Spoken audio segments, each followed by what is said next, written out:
Assalamualaikum dan salam sejahtera. Nama saya Hestita Binti Bahari, pelajar PSMP Bahasa Melayu 2022-2027. Video ini merupakan tugasan 3 bagi kursus IUP 3143, yaitu Sosiologi dalam Pendidikan. Dalam video ini, saya akan membentangkan sejauh manakah dasar pendidikan sedia ada memberi impak terhadap mobility dalam pendidikan.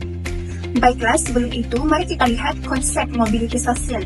Menurut Hayati Saad dalam buku Sosiologi Pendidikan, mobility sosial merupakan gerakan masyarakat untuk menuju kepada perubahan yang lebih baik.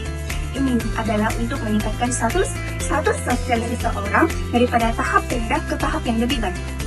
Mobility sosial juga merupakan perubahan individu atau kelompok dari satu lapisan ke lapisan sosial yang lain dalam satu stratifikasi. Oleh itu, bagi meningkatkan mobility seseorang individu, pendidikan merupakan komponen utama dalam meningkatkan mobility sosial. Di Malaysia, dasar pendidikan dirancang untuk memastikan akses pendidikan yang inklusif, berkualiti, dan berdaya saing. Oleh itu, pendidikan di Malaysia mempunyai beberapa prinsip utama yang telah ditetapkan dalam falsafah pendidikan kebangsaan, yaitu yang pertama, pendidikan sebagai hak setiap rakyat. Yang kedua, peluang pembelajaran sepanjang hayat. Yang ketiga, memastikan pembangunan holistik setiap individu. Baiklah, saya akan menerangkan impak dasar pendidikan sedia ada dari aspek aspirasi murid yang telah dirangka dalam pelan pembangunan pendidikan Malaysia terhadap mobility sosial. Dalam PPPM, aspirasi murid adalah untuk memastikan setiap murid mencapai potensi sepenuhnya. Seterusnya, adalah untuk membangunkan unsur harmoni dan kecekapan tertentu yang diperlukan oleh murid untuk berjaya dan berkembang maju dalam dunia global yang semakin mencabar. Selaras dengan semangat FPK untuk melahirkan murid yang seimbang dari berbagai aspek. Oleh itu, terdapat 6 aspirasi murid yang telah ditetapkan untuk mencapai hasrat tersebut. Yang pertama, yaitu pengetahuan. Yang kedua, kemahiran berpikir. Yang ketiga, kemahiran memimpin. Yang keempat, kemahiran berbahasa. Kelima, etika dan kerohanian. Dan akhir sekali, identiti nasional. Baiklah, kita masuk kepada aspirasi yang pertama, yaitu pengetahuan. Pendidikan masa kini menetapkan murid perlu memiliki kepayaan literasi dan numerasi sepenuhnya. Sebagai murid yang serba molek, mereka perlu menguasai mata pelajaran teras seperti BM, sejarah, bahasa Inggris, dan matematik. Dan penting juga untuk memiliki pengetahuan dalam bidang lain seperti seni, musik. Aplikasi pengetahuan dan kemahiran ini adalah untuk kehidupan seharian mereka. Tambahan itu, dasar pendidikan kebangsaan juga telah menetapkan untuk memperluaskan pendidikan vokasional dan teknik. Maka di sini, murid-murid tidak hanya terdegah dengan pengetahuan asas, malah mereka telah diperkasakan lagi dalam bidang kemahiran. Dengan demikian, pendidikan berkualiti membekalkan ilmu dan kemahiran teknikal yang diperlukan untuk bersaing di peringkat global. Ini akan membantu pelajar mendapatkan peluang pekerjaan yang lebih baik dalam bidang berpendapatan tinggi seperti dalam bidang teknologi, kejuruteraan, dan perubatan. Hal ini karena semakin tinggi tahap pendidikan seorang, semakin besar peluang mereka untuk keluar dari putaran kemiskinan dan menaik taraf sosial ekonomi kehidupan mereka.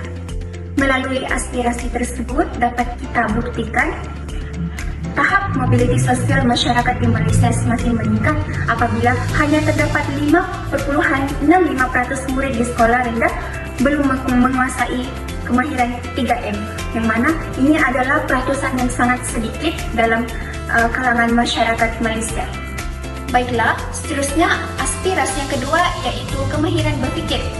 Dalam kemahiran berpikir, murid perlu diasah dengan kemahiran kreatif dan inovatif, yaitu kemampuan menginovasi, menjana kemungkinan baru, dan mencipta ide atau pengetahuan baru. Yang kedua, murid juga perlu diterapkan dengan kemahiran penyelesaian masalah dan penanggulan. Murid berupaya untuk meramal masalah dan mengatasi isu secara kritis, logik, induktif, dan deduktif bagi mencari penyelesaian dan membuat keputusan. Yang ketiga, murid perlu mempunyai keupayaan belajar. Di sini, murid berupaya memacu pembelajaran sendiri dengan kemampuan menghargai nilai pembelajaran sepanjang hayat.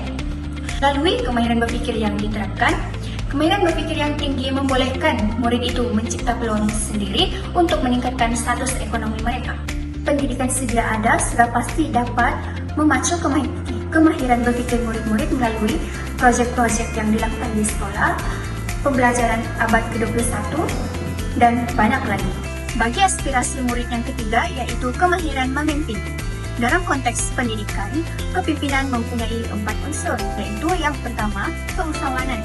Unsur ini menerangkan murid mampu membangunkan penyelesaian sendiri dan mampu membuat pelaburan daripada sumber sendiri. Yang kedua, berdaya tahan. Murid mampu membangunkan cara berpikir yang konstruktif serta mampu menghadapi rintangan. Yang ketiga, kecerdasan emosi. Murid mampu mempengaruhi orang lain secara positif serta berupaya memahami dan bekerja dengan lebih berkesan. Yang keempat, keterampilan emosi. Di sini murid mampu mempengaruhi orang lain secara positif serta berupaya memahami dan bekerja dengan lebih berkesan selayaknya pemimpin-pemimpin yang perlu ada di luar sana. Pendidikan sedia ada sudah pasti mampu meningkatkan kemahiran memimpin dalam kalangan murid-murid, seperti aktiviti-aktiviti yang dilaksanakan di sekolah seperti co-curriculum yang memerlukan murid menyandang jawatan seperti pengerusi, setiausaha yang boleh mendidik mereka untuk memimpin.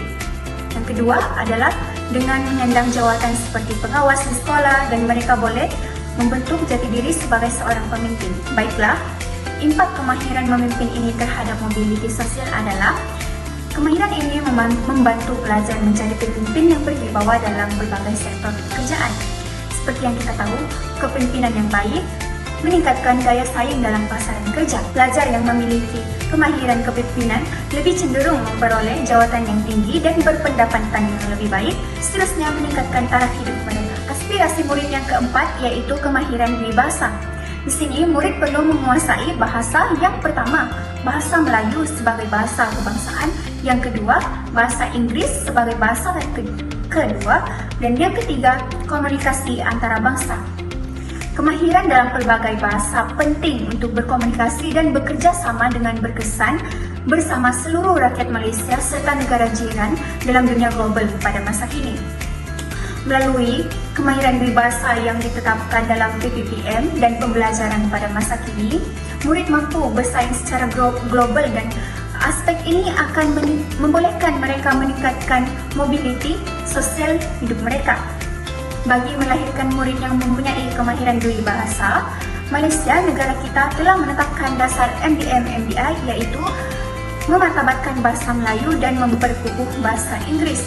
Melalui dasar ini, kemahiran bahasa murid-murid dapat ditingkatkan dan seterusnya mobility dalam pendidikan murid-murid dapat dipertingkatkan. Buktinya dapat kita lihat Keratan Akbar yang menyatakan bahawa penguasaan bahasa Melayu di SJKC dan SJKT adalah meningkat. Di sini, murid-murid yang bukan berbangsa Melayu juga telah mahir dalam berbahasa Melayu sebagai rakyat Malaysia. Dan seperti yang kita tahu, mereka sudah pasti mahir dalam bahasa Inggris juga. Seterusnya, aspirasi murid yang kelima yaitu etika dan kerohanian. PPPM menyatakan ini adalah untuk melahirkan murid yang berani menghadapi cabaran masa depan, menyelesaikan konflik secara aman, serta mampu membuat keputusan yang wajar dalam situasi kritikal. Murid perlu mempunyai 3 elemen ini. Yang pertama, kerohanian. Mengamalkan pegangan agama sebagai panduan hidup, serta berpegang kuat kepadanya dan mendukung standar moral yang tinggi. Yang kedua adalah integriti. Murid mempunyai keberanian, disiplin, semangat untuk melakukan perkara yang betul. Dan yang ketiga, tanggung jawab sivik. Murid mengambil berat terhadap orang lain dan alam sekitar. Mereka juga memiliki keupayaan yang mendalam untuk memberikan sumbangan. Aspirasi ini mampu dicapai dengan pelaksanaan beberapa program yang dilaksanakan dalam sistem pendidikan di Malaysia, yaitu seperti yang kita tahu, program Sekolah Sayang yang boleh memupuk nilai-nilai murni dan memupuk etika yang baik dalam kalangan murid-murid. Yang kedua adalah program edisi, yaitu anak yang baik lagi cerdik yang mampu meningkatkan etika murid-murid dan menerapkan nilai-nilai murni dalam diri murid-murid. Selain itu, untuk meningkatkan kerohanian murid-murid juga terdapat beberapa aktiviti yang wajib dilaksanakan di sekolah seperti kem bestari solat dan sambutan Maulidul Rasul dan banyak-banyak lagi. Melalui aktiviti-aktiviti sebegini, etika dan kerohanian dalam diri murid-murid dapat dipupuk dan dipertingkatkan. Baiklah, apa pula impaknya terhadap mobiliti sosial berkaitan etika dan kerohanian ini? Yang pertama, etika dan kerohanian ini dapat membentuk integriti dan tanggung jawab dalam diri individu, yang mana kita tahu ini adalah sangat dihargai dalam dunia profesional. Yang kedua, ini juga mampu mencegah murid-murid daripada terlibat dalam aktiviti negatif yang boleh menghalang mereka kemajuan diri mereka. Dan pelajar yang beretika tinggi lebih mudah diterima dalam sektor pekerjaan dan cenderung membina kerjaya yang lebih stabil. Melalui penerapan etika dan kerohanian yang ditetapkan dalam aspirasi murid ini, dapatlah melahirkan murid yang mampu meningkatkan mobiliti sosial dalam pendidikan dan seterusnya kehidupan mereka. Baiklah, akhir sekali aspirasi keenam yaitu identiti nasional. Identiti nasional menuntut untuk rakyat Malaysia mempunyai perasaan tidak berbelah bahagi tentang identiti nasional. Mereka juga perlu berpegang teguh dengan prinsip rukun negara. Sebagai murid, melalui penerapan identiti nasional ini, mereka akan berbangga menjadi rakyat Malaysia. Mereka juga perlu memahami perbezaan dan bertolak ansur serta menerima dan menghormati orang lain. Seterusnya, mereka juga perlu memahami sejarah Malaysia dan mereka juga haruslah berkongsi pengalaman dalam dan luar sekolah, seperti berkongsi pengalaman di luar, bersama keluarga, bersama rakan-rakan yang di luar sekolah. Dan akhir sekali, mereka juga perlu berkongsi aspirasi untuk masa depan. Pendidikan kita sedia ada sudah pasti dapat menerapkan identiti nasional dalam kalangan murid-murid seperti pelaksanaan projek PBD, mata pelajaran sejarah, yang mana mereka diminta untuk menyediakan projek seperti buku scrap, dan melalui ini mereka akan lebih memahami tentang sejarah Malaysia dan dapat menerapkan identiti nasional dalam diri mereka. Yang kedua, sambutan Hari Kemerdekaan yang sememangnya wajib di setiap sekolah untuk dilaksanakan. Jadi dapat kita lihat keratan akhbar yang menyatakan murid tampil berpakaian bertemakan Hari Kemerdekaan. Lalu ini dapat kita lihat semangat patriotisme dalam kalangan murid-murid. Penerapan identiti nasional ini dapat memberi impak terhadap mobiliti sosial juga, yang mana ini dapat membantu pelajar memahami nilai patriotisme dan kepentingan perpaduan dalam masyarakat majmuk. Melalui ini, mereka akan meningkatkan keyakinan diri dan kebanggaan terhadap jati diri, yaitu sangat penting dalam membentuk daya saing di peringkat global. Identiti nasional yang kukuh membolehkan pelajar membangunkan negara melalui kepakaran mereka, memberi impak positif kepada keseluruhan masyarakat. Oleh itu, identiti nasional ini juga merupakan elemen yang penting untuk meningkatkan mobiliti sosial dalam kalangan masyarakat. Simpulannya, jika setiap murid menguasai 6 aspirasi murid ini, mereka akan lebih bersedia untuk menghadapi cabaran masa depan. Ini akan membawa kepada peningkatan taraf hidup individu, kesejahteraan keluarga, dan pembangunan negara secara keseluruhan. Dengan kata lain, pendidikan yang berkualiti dengan elemen-elemen ini dapat menjadikan pemacu mobiliti sosial yang berkesan dalam kalangan masyarakat. Oleh itu, aspirasi murid yang telah ditetapkan dalam Pelan Pembangunan Pendidikan Malaysia adalah salah satu dasar yang relevan untuk meningkatkan mobiliti sosial dalam pendidikan. Sekian, terima kasih.